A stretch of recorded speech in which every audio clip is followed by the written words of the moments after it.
kulan wacan wanaagsan daawadayaal kusoo dhawaada wararkii ugu dambeeyay deegaanka Soomaalida dagaalo xoogan ayaa ka socda galbeedka gobolka City kaasi oo u dhaxeeya ciidamada Liyuga iyo waliba kuwa deegaanka Canfarta labadii toddobaad ee ugu dambeysay dagaalo xoogan oo lagu kala nasan oo ka dhacay deegaanada Candhuufta Catayti iyo waliba Garbaciise ayaa haatan la soo warinayaa in dhammaanba deegaanadaasi ay gacanta ku hayaan ciidamada Liyuga deegaanadan oo ay hore u qabsadeen ciidamada Canfarta ayaa haatan gabi ahaanba gacanta u soo galay dadkii Soomaaliyeed ee laga barakiciyay dhowr sano ka hor ciidamada Liyu Booliska ayaana haatan ku sii siqaya deegaano hor loo ka tirsan deegaanka Canfarta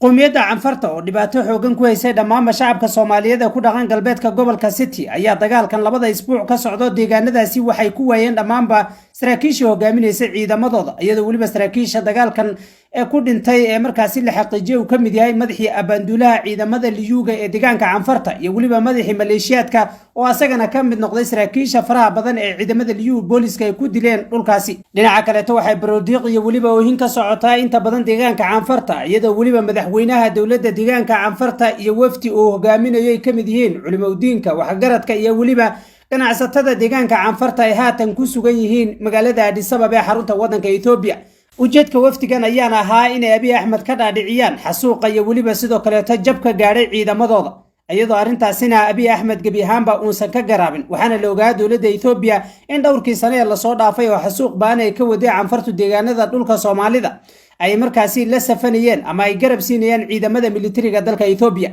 dawladda deegaanka Soomaalida oo horaan lagu dhaliilayay inay arintan ka gaabisay sidoo kale tan xasuuqa dadka shacabka Soomaalida aysan wax dana ka lahayn ayaa haatan qaaday talaabooyin garab lagu siinayo sidoo kale tan lagu argudayo kumanaankii Soomaaliyeed ee ku dhintay galbeedka gobolka City waxaan dhinaca kale eegi doonaa shacabka dawladda deegaanka Soomaalida oo safaf dheer ugu jira sidii gabi ahaanba ay u ogaan lahaayeen dhalinyaradii loo daabulay galbeedka gobolka City iyo waxay ku sugan yihiin taliyaasha ciidamada Liyu Booliska ayaa gabi ahaanba askarta ku sugan galbeedka gobolka City ee dagaalka halkaasi kaga jira ka aruriyay telefoonadii gacanta ee kala xiriiri lahaayeen eheladooda dhanka kale waxay idin soo gudbin doonaa qorshaha halista ee axmaaradu ay ka wado buurta Karamardha taasi oo cadho weyn ay ka dhaltay isla markaana shacabka ku dhaqan magaalada Jigjiga ay maalmihii ugu dambeysay falcelin weyn arintaasi ay ka sameeyeen waxayna arintaasi abuurtay naceeb markaasi u dhaxeeya Soomaalida iyo waliba axmaarada guud ahaan daawadayaal qodobadaasi waliba kuwa kale faahfaahsan ee warkeena ku maqli doontaan barnaamijkan waxaa qayb gala saaxiibka Santaag oo isha ku hayay xogahaasi iyo waliba kuwa kale oo nu halkan ka weydiin doona Santaag soo dhawow bal maxaa u dambeeyay dagaalada dhowrka isbuuc ka socda galbeedka gobolka City iyo waliba sidoo kale sheegashada ciidamada Liyuga ee la sheegayo inay cagta mariyeen dhammaanba dhufaysadii iyo waliba deegaanadii ay markaasi ku sugnaayeen ciidamada deegaanka Canfarta aad iyo aad baad u mahadsantahay waxaana ummadda Soomaaliyeedna waa salaamaynaa ciidamada Liyu Booliska guulaha ay gaadheen guul ayaan leenahay ayaad u soo hoyseen ummadda Soomaaliyeed meel walba ay joogtaba deegaanada waxaana ay dagaalku ka socday galbeedka gobolka City laba asbuuc oo xiriir ayuu dagaalku halkaasi ka socdaa wuxuuna u dhaxeeyaa qowmiyadda Canfarta ciidamadooda oo xasuuq ba'an sanadihii ugu dambeeyayba ku hayay dadka shacabka Soomaaliyeed ee deegaanadaasi ku dhaqnaa barakiciyayna maatidii iyo ciyaalkii halkaasi ku dhaqnaa iyo ciidamada Liyu Booliska oo hadda ka dhiidhiyay una adkaysan waayay xasuuqa iyo tacadiyooyinka ciidamada Canfartu ay halkaasi ka wadaan iyadoo horey aan ogeyn waxaana uu dagaalkani inuu ka soo bilowday degmooyinka Garbaciise ilaa iyo Candhuuftu Catayti ilaa iyo deegaanada dal la helay oo dhan oo markaasi dhaca dhinaca xuduudda deegaanka Canfarta dad Soomaaliyeedna halkaasi ay ku dhaqnaayeen in ciidamada Canfarta iyo waliba madaxweynahooda oo markaasi iskaashanaya ay si toos ah weerar ugu soo qaadeen dhowr mar ayayna dawladda federaalka ee Ethiopia Abiy Ahmed uu hogaamiyo ay isku dayday in ay dhexdhexaadiso xaaladda xal nabadeed lagu soo dabaalo arintaasi deegaanka Soomaalidu waa ay soo dhaweeyeen balse waxaa xasuuqi iyo tacadiyooyinkii iyo weeraradii joogtada ahaa waday wali ciidamada Canfarta oo waliba garabsanaya ciidamada militariga ee dalka Ethiopia dhowrkii sano ee markaasi dagaalku ka socday gudaha dalka Ethiopia ee markaasi dawladda federaalku ay ku sii jeeday dagaalkii lagu jiray qowmiyadda Tigreega ama TPLF dagaalka lagu jiray ciidamada Canfartu waxay joogteeyeen weeraro iyo waliba xasuuq ay dadka shacabka u geysanayeen waxayna gacanta ku dhigeen degmooyinkii saddexdii degme ee dhacay dhinaca galbeedka gobolka City ee deegaanka Canfarta xuduudda la ahaa oo ay ka mid ahayd deegaanada hadda dagaaladu ay ka socdeen maalmihii ugu dambeeyay ciidamada Liyu Booliska ay soo bandhigeen inay gacanta ku hayaan sida degmada Catayti Candhuufta iyo waliba Garbaciise oo hadda maalmihii ugu dambeeyay ama saacadihii la soo dhaafayba dagaalada xoogoodu hadda uu ka socdo ciidamada Liyu Boolisku waxa ay amar loo siiyay dhowr asbuuc ka hor in ay ay arintaasi ka falceliyaan oo dagaal ay halkaasi la galaan ciidamada canfarta ee kusoo socda iyadoo weliba aan ogeyn saddexdaasi degmo marka ciidamada canfartu ay gacanta ku dhigeen inay usoo gudbeen laba degmo oo dhowaan ra-iisul wasaaraha dalka Itoobiya iyo madaxweynaha dowladda deegaanka Soomaalidu ay si wada jiro u magacaabeen oo lagu daray gobolka City si maartay ilintir looga dhigo dadkii shacabka ah ee soo barakacay la xasuuqay lagu xasuuqay galbeedka gobolka City waxaanu si kastaba ha noqotay dagaalkan labada asbuuc ee ugu dambeeyay socda ciidamada canfarta gabi ahaanba cagta ayaa la mariyay maleeshiyaadkoodii new police-koodii dadkoodii iyo weliba wixii la dhahay jabhadii qaqawanayd ee deegaanadaasi ku naaloonaysa sanadii ugu dambeeyay laha guula ayaan gaarnay gabi ahaanba cagta ayaa la mariyay waxa deegaanka canfarta hadda ka socda baroordiiq ayaa isqabsatay iyo oohinta ayaa socotay iyadoo dhammaanba taliyaashii iyo taliyaal ku-xigeenadii ciidamadii new police-ka ee deegaanka canfarta iyo weliba maleeshiyaadkoodiiba la xaqiijiyey in halkaasi ay ku geeriyoodeen dagaalkan safka ballaaran kasoo bilowday degmooyinkan labada ee galbeedka gobolka City maalmo dhaweed lagu daray dagaaladu ay ka bilowdeen hadda sii marhaya deegaankii ugu dambeeyay oo ah Garbaciise hadda sii maraya ciidamada canfartu waxa ay meydkooda u daadsan yihiin sidii ari maartay abaar u dhamaaday ay u daadsan yihiin waxa la xaqiijiyey taliyihii guud ee ciidamada new police-ka deegaanka canfarta madaxii ciidamada maleeshiyaadka ee deegaanka canfarta saraakiishii ugu sareysay meel ay ku geeriyootay aad baad garan kartaa jabka inta uu la egyahay gaadhay ciidamadooda gaadhay ayadoo taasi ay jirto madaxweynaha deegaanka canfarta iyo weliba culimo udiin iyo wafti uu horkacay madaxweynahaasina waxay gaadheen magaalada Addis Ababa oo doonayeen in dagaalkan la joojiyo oo ra'iisul wasaare Abiy Ahmed uu maartay la hadlo deegaanka Soomaalida oo ay joojiyaan dagaalka oo wada hadal laga galo arintaasi wajigaba xoogan ayay kala kulmeen ra'iisul wasaare Abiy Ahmed waxa la xaqiijiyay in uu ku yiri madaxweynaha deegaanka canfarta dadka halkaas lagu xasuuqay malaayiin qof ee baraka ayaa barkiciiso ciidamada ma aysan barakicinin joojintii dib u heshiisiintii deegaanka markuu dagaalku marahayay degmada Cataytu iyo Candhuuftu uu marahayay la sameeyay yaa jabiyay soo ciidamada uma jabinin soo degmooyinkii gudaha uma gelin soo guryihii ma gubin soo matidii ma islaynin wax wada hadal oo laga galay ma jiro ciidamadii horay garabka u siinahayay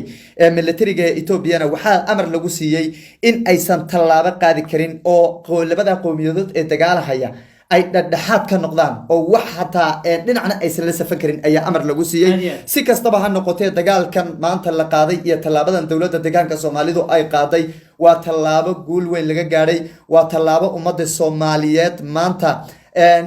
waxa weeye loo aaray shacabkii Soomaaliyeed ee galbeedka gobolka City lagu xasuuqay hooyooyinkii iyo maatidii lagu barakiciyay halkaasi ciidamada new police-ka waxaanu sidaad ogtahayba markii ay howlgal noocan oo kala qaadayaan hogaankoodu kama haro ee la raba in guul laga gaaro hogaanka guud ee ciidamada new police-ka dowladda deegaanka Soomaalida dhammaan saraakiishii ugu sareysay furimaha hore ee dagaalka ay ku sugan yihiin waxaana la arkayay ninka la dhahayo taliya Gafayde oo ku sugan jiinta hore ee dagaalka isla markaana buuraha sawir kaga soo qaaday oo halkaasi dagaalka ka hagaya ciidamadii ugu badnaa ayaana marba marka ka dambaysa lagu sii daadgureynaya ee new police-ka goobaha hadda dagaalku ay ka socdaan hal maalina guul darro kuma dhicin tan iyo intii dagaalka wadajirka ee xukuumaddu ay maaragtay ay garabka ka tahay ay ciidamada new police-ka ay gareen hal maalin guul darro ma aysan gelin ciidamada new police-ka haddana meesha dagaalku ka socday waxaa weeye waxaanu sidaad ogtahayba waa Garbaciise weliba darafkeeda ugu dambeeyay ayuu ka socday ciidamada new police-kana amar waxa lagu siiyay ilaa ay waxa weeye magaalo madaxda canfarto Asmara ay birteeda dheer Samara aan dhahne birteeda dheer ilaa iyo ay Samara birteeda dheer ay ag istaagaan in aysan soo noqonin baa amar lagu siiyay oo la tuso awoodda ay leedahay canfari in la tuso canfar sidaad ogtahay waa qowmiyad aad u yar weeye qowmiyadda hadda Soomaali u barbardhigi karta ma aha ciidamada new police-ka iyo quwadda ay leeyihiin ciidamo u barbardhigi kara ma haystaan balse intii laga sii jeeday ee xukuumadda madaxweyne Mustafa Cajar ay ka sii jeeday ayay show moodeenba in Soomaalidu ay yihiinba meel lagu dhaanteeyo oo la caarsada inay yihiin marka guulahan hadda maanta ay soo hoyeen waa guulo taariikhi ah dhammaan deegaanadii canfarta ay gacanta ku hayeen ay qabsadeen sanado ka hor dadka Soomaaliyeed laga soo barakiciyay ciidamada deegaanka ayaa gacanta ku hayay ciidamada new police-ka gacanta ku hayay dowladda deegaanka Soomaalida shacabkii waxa lagu baaqay inay soo noqdaan oo ay ku soo noqdaan deegaanadoodii dagaalkuna wali waa uu socdaa khasaaro dhinaca dowladda deegaanka Soomaalida waa u jira iyadana hase yeeshee waxa maanta canfar gaadhay wuxuu noqon doonaa mid aysan mar dambe aysan dantaansanin qof Soomaaliya ha jooga Djibouti ama ha jooga dowladda deegaanka Soomaalida Santiago waxaa la soo warinayaa in ciidamada loo qaaday furimaha hore ee dagaalka eheladoodii iyo waliba sidoo kale reerahoodii ama haweenkoodiiba ay haatan safaf dheer ugu jiraan xerada Serbida ee looga arrimay ciidamada Liyu Booliska sifa ay xog uga helaan ama wax macluumaad uga helaan askartii meeshaasi aaday waxaa la ogyahay in askarta markii ay howlgalayaan dhammaanba taleefamada laga aruuriyo ciidamada Liyu Booliska sifo aansan markaasi aysan u soo baxsanin ama aysan markaa hatta haddii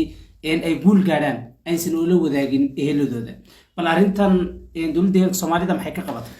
horta ciidamadu marba horta nin ciidana oo furin hore oo dagaal ku jira goob uu telefoon ku dabaysta ma helayo goob uu telefoon dabka geysta ma helayo jaanis uu ehel kula hadla ma helayo waa nin furin dagaal ku jira oo xabad ku soo dhacaysa weeye hadiiba xataa laga ururininba oo loo daayo telefoomadooda meel ay kula xiriiraan iyo cid ay la xiriiraan iyo meel ay ka dabaystaan horta meel lama helayaan raggan la qaaday ee ciidamada Liyu Boolisku markii la qaadayayba waxay ahaayeen ciidamo loo tababaray oo loo sheegay inay difaacaan dhulkooda iyo shacabkooda ay difaacaan si furimaha hore ee dagaalka loo geeyayna wax telefoonkooda u dhacaya ma jiro waliba goobaha lagu dagaalamayo anteenaba aysan ka jirin inteeda badan oo dhulka baadiye uu yahay lagu dagaalamayo degmooyinkii markii la iskala baxay ciidamadan ayeen ciidamo hawl ku jira marka dowladda deegaanka Soomaalidu dadkii wixii dhintay khasab way dawaan gelinaysaa eheladoodana waa la xiriirin doonaa wixii nool la daweeyba soo noqonayaan oo iyaga nabadgelyo soo hadli doonaan marka dadku shacabka Soomaaliyeed ee dowladda deegaanka Soomaalida waxaan ugu baaqayaa arrintii ay u dhaarteen ciidamadaasi iyo arrintii ay nin dhalinyaro ama ciidana uu qaban lahaa maanta ayay qabanayaan dhulkoodii iyo dadkoodii iyo diintoodii iyo wadankooda ayay difaacayaan meeshii ugu fiicnayd ayayna ku dhimanayaan ciddii dhimato ciddii noolla iyadoo waxa weeye guul wadata oo sharaf wadata oo cizi wadatay soo laabanaysaa hasamran ayaan leenahay waa run way jiraan ehelo tuban Serbi imaaday oo akhbaaraad raadinaya laakiin akhbaaraadka xilliga heli lahaayeen maanta lama gaarin waa markuu dagaalku soo afjarmo oo dhulka Soomaaliyeed gacanta lagu soo wada dhigo